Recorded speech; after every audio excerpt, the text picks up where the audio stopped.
Hello friends, mbaye kazi nchyo cyacu uyu munsi nizere ko meze neza aho muri hose. Buri wese hanze kumenya kugenda neza ha ubuzima bwawe busanzwe. Nzi neza ko hano uri kunyikirana uherereye inshuti yacu umukunzi wacu, nzi neza ko ari byiza cyane. Uyu munsi tugiye kuganira ku kiganiro cyiza cyane, ngiye kuganira ese ni biki bishobora kuranga umusore uzubaka.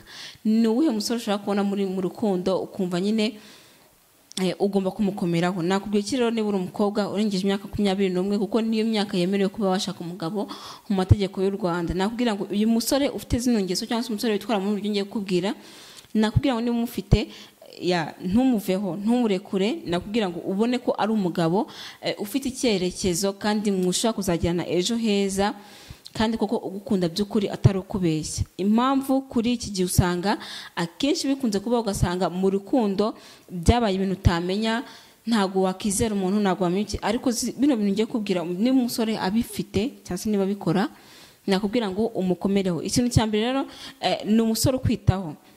Ni umusore ukwitaho kandi agahungabanywa nuko wowe ushobora kuba ufite ikibazo, akumva niba ufite ikibazo nawe yishyize mu mwanya wawe, akumva nyine araguhangayikye cyane. Umusore uguhangayikira akumva ko nyine agomba kukwitaho mu buryo bwose bushoboka, ni ikintu cy'ingenzi cyane kuko ni benshi babishatse ariko babibuze kandi bafite abakunzi, ariko ugasanga ntabwo bitabwaho nkawe. Ariko niba ufite wa musore urarwaye, yahungabanye, ari kubaza urwaye iki, ni iki, tujye kwa muganga akazaguherekeza mukajya kwivuza, bikagenda gutya na gutya, ufite ikibazo muri family yawe akagufasha, ufite ikibazo ku giti cyawe akagufasha, uyu musore rwose ari serious, nakubwira ngo mugumeho kandi ni byiza cyane. Ikintu cya kabiri, umusore ugusubiza buri gihe umwandikiye cyangwa se mu gihe ari busy akakumenyesha ko ari busy, kuko nacyo iki ni ikintu gikomeye cyane, kwereka umuntu ko umufitiye umwanya basi muto wo kumusubiza. Hari ushaka kwandikira umuntu message ntagusubiza cyangwa se ariko nyuma yava muri bya bintu prita kibirima kuko ati sorry gato ndaje tuvugane ndi busy,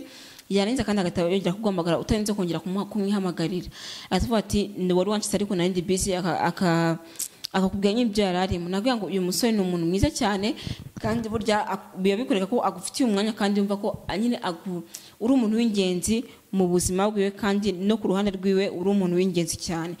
Aya mahirwe rero nagira ngo ntuyatakaze niba uyafite uyu munsi uri umukobwa. Umusore ukubonera umwanya wo guhura nawe, umusore ukubonera umwanya muri iki gihe byabaye danje, kuko abantu benshi basigaye birirwa mu byo gushakisha amafaranga, ati ndashaka gushakisha amafaranga gutya na gutya, sindi kuboneka gutya na gutya, ariko wa musore ati kano kanya izi 30 minutes cyangwa se iyi saha ngiye kwibonera mukobwa dukundana, wa mukunzi wanjye ne muvugishe.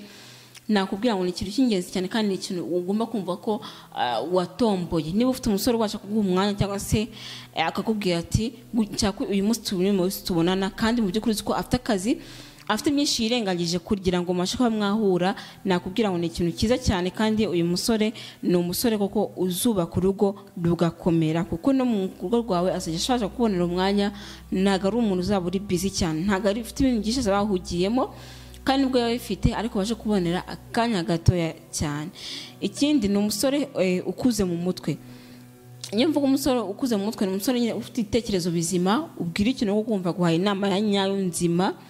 Burya umusore ukuze mu mutwe ni wa musore ubasha gutekereza urugo, ni umusore ubasha kumva ko nyine ni byinshi natekereza urugo rwanjye, ni byinshi, ni plans mfite gutya na gutyo, nyine byose urumva ko. Nakubwira ngo umusore buryo ukuze mu mutwe, umusore wumva ko afite itekerezo bizima, umusore uvuga ibintu bizima, ukugira inama mu gihe wagize ikibazo ukavuga kugira inama ya kigabo. Nakubwira ngo umusore nakubwira ni mboneka rimwe, ntagucike mu gihe wowe ushobora kuba umufite. Ikindi ni umusore wishyira mu ruhande rwawe, ni umusore wishyira mu ruhande rwawe, ikibazo waba ufite, ibyishimo waba ufite, mwese byose mukabifatanya. Nakubwira ngo uyu musore ni mwiza. Burya kujya kwishyira mu ruhande rw'umuntu ni ikintu gikomeye cyane. Kwishyira muri mood undi muntu arimo ntabwo ari ikintu gipfa gushobokera abantu abo ari bo bose. Umusore w'inyangamugayo, umusore w'inyangamugayo, umusore ukubwiza ukuri, nakubwira ngo ni byiza cyane. Umusore utakubeshya ku kantu akariko kose, nibwo ari gato akubwiza ukuri. Niba umusabye ikintu akubwira ati kino kintu ntabwo ndibasha kukibona pe, ntabwo ndibasha kukibona ko ndabona kino, nakubwira ngo uyu musore rwose ni inyangamugayo kandi avugisha ukuri. Rero umusore w'inyangamugayo kandi uvugisha ukuri nakubwira ngo umusore rwose wumve ko ari umuntu ushobora kuzubaka kandi urugo rugakomera, mu gihe wumva ko mu gihe ari inyangamugayo, mbese abantu bose bamwizeye, umusore ufite icyizere cy'abantu benshi, nakubwira ngo mukomereho kandi byiza cyane. Nanone umusore ugufata ikiganza, umufata ikiganza mu bihe bikomeye, byo ntihubonera, bajya bavuga ngo inshuti nyanshuti ibonera mu byago, ariko none umusore ugufasha mu byago wahuye nabyo, mu bintu uhuye nabyo by'ibibazo, akabasha kuba yagufata ikiganza akagufasha mu maso nyine mu bushobozi bw'ubona uko abishobojwe, akabasha kuba ari wa muntu ugufasha mu bibazo cyane, ahubwo udakunda kuko hari umuntu utegereza ngo uve mu bibazo then mubashe kuba mwakongera kuvugana mu gihe ibibazo byashize. Ariko nakubwira ngo mu gihe ibibazo byashize akaribwo nyine agaruka, ariko wa muntu ushobora no kugumana nawe ha mu bibazo ha umeze nabi, nakubwira ngo ni byiza cyane. Nanone ikindi kintu nakubwira gishobora kwereka mu by'ukuri umusore ushobora kuba azubaka, umusore ufite ejo hazaza, cyangwa se wumva ko nyine hari ukundi kuntu bimeze, nakubwira ngo ni umusore udatinya kwerekana, haba ari inshuti ziwe cyangwa se nanone haba ari umuryango we, umusore udatinya kwerekana. Kandi nkubwira ko niba uri umusore ukunda cyangwa se uri umukobwa, nakubwira ngo iki kintu abakobwa baragikunda cyane, igitsina gore cyose cyagikunda cyane, kuko ahita kwizera, yumva ko nyine umukunda byanyabyo mu gihe umwerekana, mu gihe umwereka inshuti zawe, nanone cyangwa se mu gihe umwereka umuryango wawe. Niba igihe cyo kwereka umuryango wawe kitari cyagera, nakubwira ngo ushobora kumwereka inshuti zawe kandi ukamupresenta nyine nkaho ari inshuti yawe, ari umukunzi wawe mukundana. Ntumwereke ngo uyu ni inshuti yanjye, ariko ushaka kuvuga uyu ni inshuti yanjye.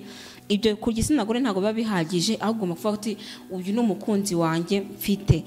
Dore biramushimisha cyane, kandi mu gihe umwerekanye inshuti zawe zini mix, nakubwira ngo abasore cyangwa se n'abakobwa bose bavanze hose mu inshuti zabo, ukamwerekana, bimwereka ko nta wundi muntu ufite, kandi ko ari we wenyine weretse izo inshuti zawe, kandi nawe bikaza kugufasha kuba nyine mwakomeza urukundo cyane. Ikindi ni umusore udakomeza kuvugana n'inshuti ziwe zahize, cyangwa se aba ex biwe, abandi bakobwa bakundanye mbere, ashobora kuba bavugana ariko akukumvisha ko ari uburyo bwo kuba ari ubushuti nyine busanzwe, badashobora gushwana nyine nk'abana, kandi ukabona amuhamagara igihe kinini kandi igihe kirenzeho. Ibyo rero nabyo birababaza. Mugira umusore uri kunyumva, nakubwira ngo iga guha umwanya wawe umukunzi muri kumwe nonaha, umuha umwanya ukwiriye, kandi wige kuba wahava ku bintu adakunda, mu gihe ubona ko nawe nta kintu byakubangamira. Rero gukomeza kuvugana n'undi mukobwa mwatandukanye, nakubwira ngo hari igihe akenshi usanga bimubangamira. Ikindi ni umusore wubaha igitsina gore, umusore wubaha igitsina gore mu buryo bwose bushoboka, hose mwamwagiye ushaka kubibona, haba ari pari mwagiyemo cyangwa se mu bindi, kuntu abahakeya, cyangwa se kuntu yumva ko niba tuvuge ari mu nama yabafashe ijambo, ariko niwe utanga ijambo, ariko igitsina gore nyine asabye ko yaha umwanya. Rero birumvikana ko mu gihe ubona ko ibitekerezo by'abagore nawe abyumva ko nyine bifite agaciro, cyangwa se aha n'igitsina gore agaciro, nakubwira ngo umusore wese wuha igitsina gore, nakubwira ngo uwo nguwo yavamo umugabo wubaka neza kandi mwashobokana mu gihe kizaza. Burya umugabo wubaha umugore ntabwo ashobora kumukubita, ntabwo ashobora kumubwira nabi, ntabwo ashobora gupfobya ibitekerezo byiwe, ntabwo ashobora kumufata nyine nk'uko nyine byumve ngo ari hasi cyane. Aha ngaha bidakuyeho rero ko genda nyine ni genda, hari ibyo buri wese ku ruhande rwiwe, hari ibyo umugabo yumva ko yakorerwa, ndetse hari n'ibyo umugore yumva ko yakorerwa. Rero wa musore burya wita ku mugore ukumva ko ari kubitaho, ntabwo azabitaho kwa gundi uvuga ngo bari gukundana nabo, cyangwa se kubereka ko ngo biyegereze cyane, ahubwo nyine ni ukubaha agaciro mu bintu byinshi bigiye bitandukanye, kuko nyine nawe ugenda ubona.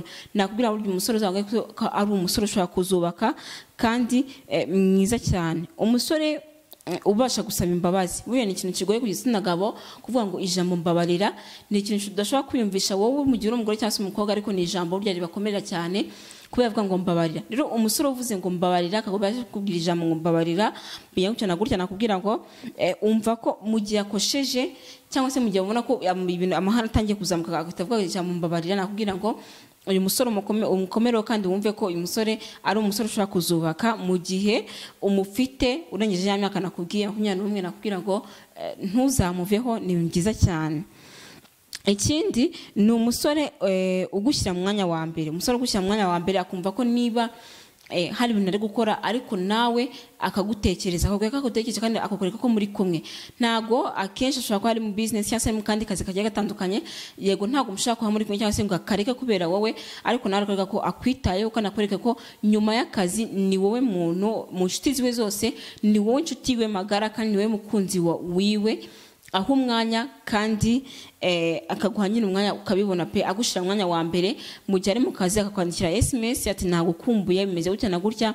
So biba byiza cyane kandi birafasha cyane. Ikindi nakubwira, umusore utumuseka burya ntuzishifuze kubana n'umuntu umva utishimiye, utagusetsa, ariko wa musore ukora akantu kamwe nako mukumva aragusekeje, ukumva nyine ufite ibyishimo muri wowe, nakubwira ngo mukomereho. Ikindi umusore nyine wumva ko ukunze, navuga ngo unconditional love, umusore wumva ko ukunze nawe ubwawe utazi impamvu mukunze.